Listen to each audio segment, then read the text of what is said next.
consolidação das leis do trabalho proíbe que o empregador faça qualquer tipo de desconto no salário do empregado sem autorização, exceto aqueles descontos já previstos em lei ou em normas coletivas. E quem explica mais detalhes sobre esse assunto para a gente é o Dr. Carlos Hernandes. Olá, doutor. Olá. O empregador não pode descontar nenhum valor do salário do empregado sem autorização. E com autorização, como é que funciona? Havendo a autorização, aquele desconto é feito no salário do empregado. Mas essa autorização ela não pode ser, deixar isso bem claro, verbal, tácita. Tem que ser uma autorização por escrito, onde o empregado vai assinar concordando com aquele desconto. E quais são os descontos que dependem da autorização do empregado? Aquilo que não for previsto em lei ou norma coletiva, para que seja descontado do salário do empregado, ele precisa concordar. Por exemplo, INSS, na verdade, não tem nem como discordar, é obrigatório. Imposto de renda, se ele passar do teto, entrar da faixa de isenção, vai ter que descontar. Imposto sindical é obrigatório, não tem como discordar disso. Agora, por exemplo, vale transporte. Apesar de previsto em lei, ele tem que solicitar. Então, somente se ele solicitar o vale transporte, ele vai ter o desconto. Mesma coisa com o vale alimentação. Ele vai sofrer desconto, mas ele tem que solicitar o vale alimentação. Então, no ato da solicitação, ele concorda com o desconto. Adiantamento salarial, no ato que ele faz a solicitação do adiantamento, ele concorda que aquele valor vai ser descontado futuramente dele. Existe outro tipo de desconto, que seria o desconto por prejuízo que o empregado causa, mas isso a lei é clara de que ela tem que estar, essa autorização tem que estar no contrato de trabalho. Então, no contrato de trabalho tem que ter cláusula específica dizendo que o empregado autoriza eventuais descontos por prejuízo causado ao empregador. O senhor entrou numa questão interessante. Como é que funciona efetivamente esses descontos relativos a plano de saúde, vale alimentação e auxílio combustível? Via de regra,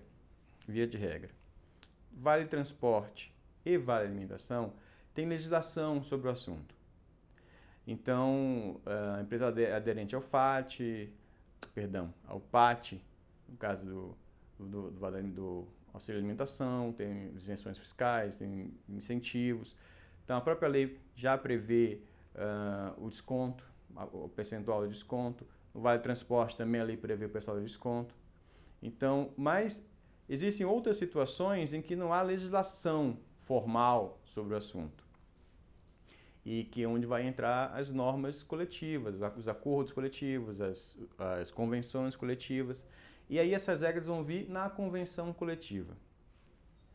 Então, normalmente, quando o empregado começa em uma empresa, o empregador já tem aqueles benefícios que ele concede, seja por força de lei, vale transporte, o auxílio alimentação, ou seja por força dos acordos coletivos.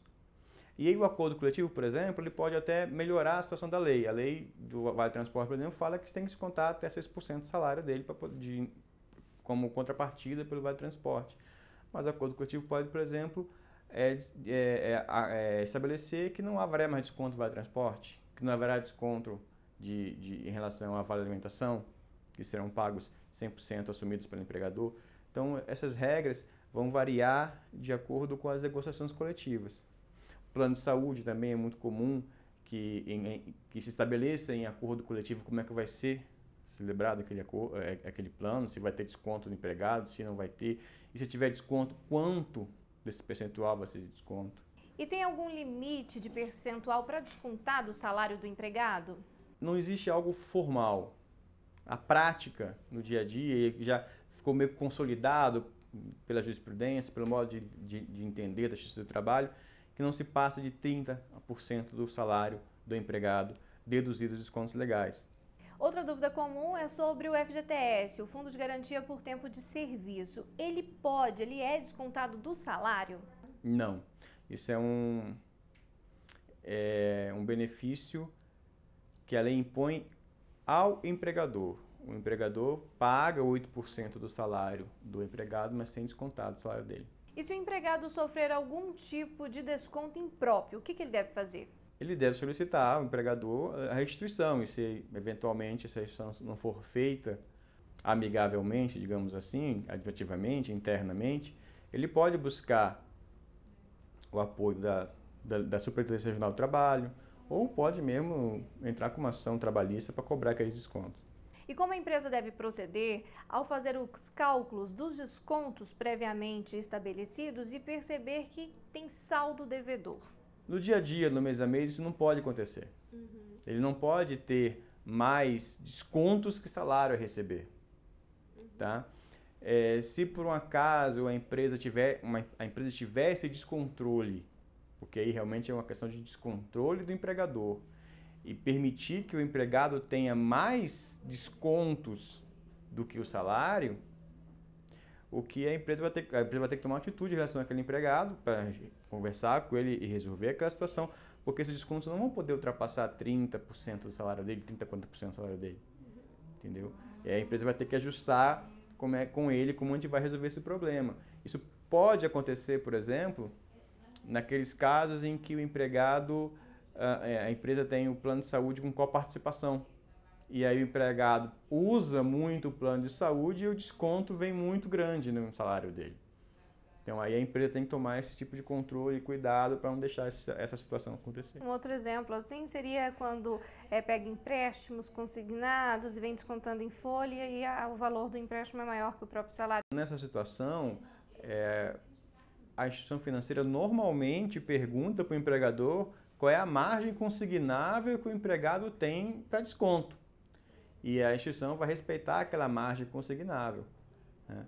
E que é justamente para evitar esse tipo de situação, o empregado ficar com mais descontos que o salário a receber, o que isso é realmente proibido por lei. E quais as dicas o trabalhador deve ficar atento para não ser prejudicado? Bom, em relação a esses descontos normais, dia a dia, vale transporte, vale alimentação, imposto sindical, tudo isso é mais ou menos previsto em lei, está na norma coletiva, então ele ficar atento à norma coletiva, se ele realmente solicitou aquele benefício, se ele solicitou aquele vale transporte, se ele solicitou o plano de saúde, se ele solicitou o auxílio alimentação, ou se ele fez algum tipo de adiantamento, ficar atento com aquilo. Se ele realmente não fez nenhum tipo de solicitação para que justifique aquele desconto, é questionar do empregador dele o porquê daquilo.